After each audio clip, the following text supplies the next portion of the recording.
Disclaimer: efforts have been made to not to infringe with any copyright. If so, it may be brought to our notice for its acknowledgement in future editions. No part of this digital content be reproduced, stored, or distributed in any or by any means either on paper or electronic media unless authorized. Digital content for candidates with speech and hearing disability. Sector: Retail. Subsector: B2B and B2C. Occupation: Store Operations. Reference ID: PWD RAS Q104. Version 1.0 NSQF Level 4. Maintaining Health and Security. Unit 4.4, Unit 4.5. Unit 4.4, First Aid and Emergency Medical Plan. Unit Objectives. At the end of this unit, you will be able to: Number 1. Explain First Aid and Medical Emergency Plan. Number 2. Understand what medicines could be used in emergencies. Number 3. List the do's and don'ts of first aid. 4.4.1. Understanding First Aid and Medical Emergency Plan. First aid is the immediate medical service given to persons who are injured or ill. Components of a medical plan. Communication. There should be a specific means of communication for contacting an ambulance or a doctor. Transportation. There should be a proper provision of transportation during an emergency.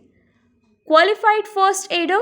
There should be a qualified first aider to treat the victim and provide immediate relief.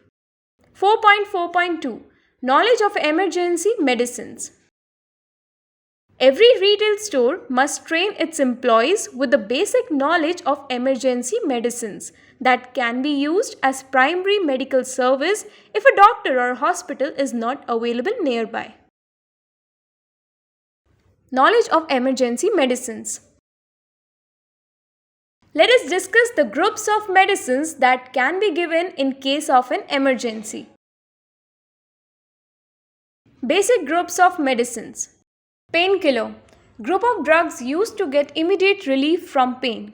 For example, aspirin, paracetamol, ibuprofen, etc. Analgesic. Group of drugs used for treating fever. For example, nimesulide, paracetamol, etc. Sterile saline. Saline solution used for cleaning wounds to prevent infection. Antiseptic. Substances used to prevent wound infection, for example, Bernol, Neosporin, etc.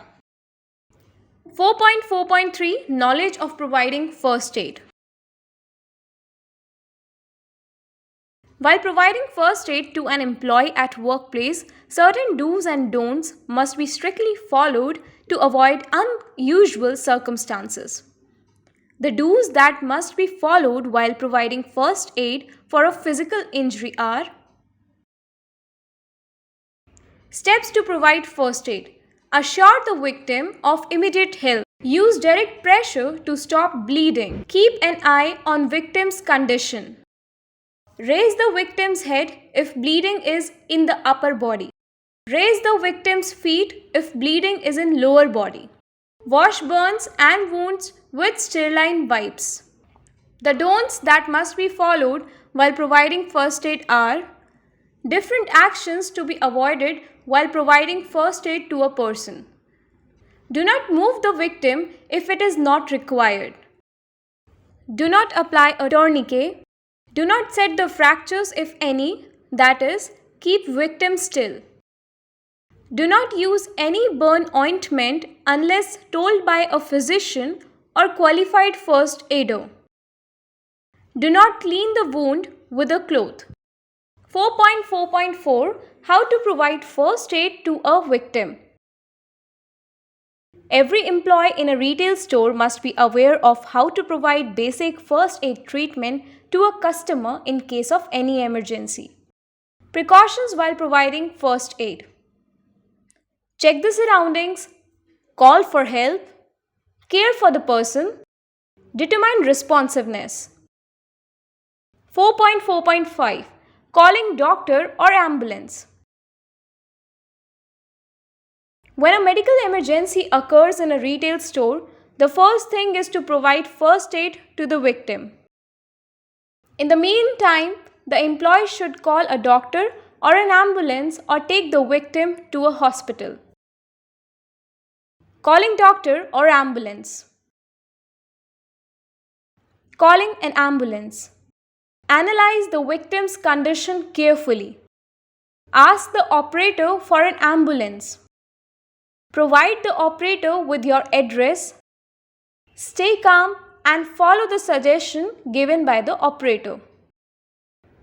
4.4.6 Narrating the medical situations and prescription provided at workplace.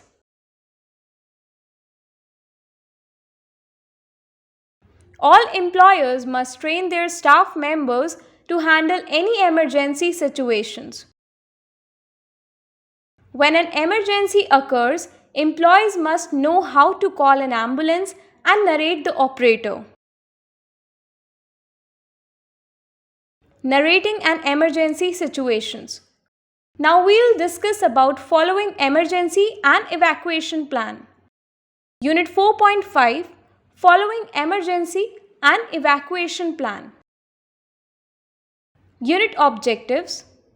At the end of this unit, you will be able to: Number 1. Understand the emergency plan.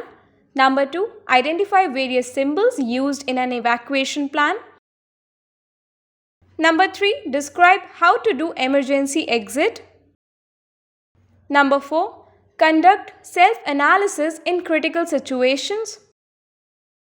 4.5.1 Understanding an emergency plan. An emergency plan is a set of instructions that outlines what employees should do in the event of an emergency at a workplace.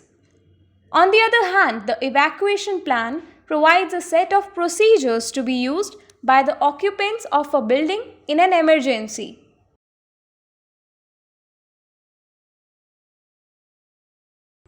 Four 4.5.2 Knowledge of symbols used in an evacuation plan.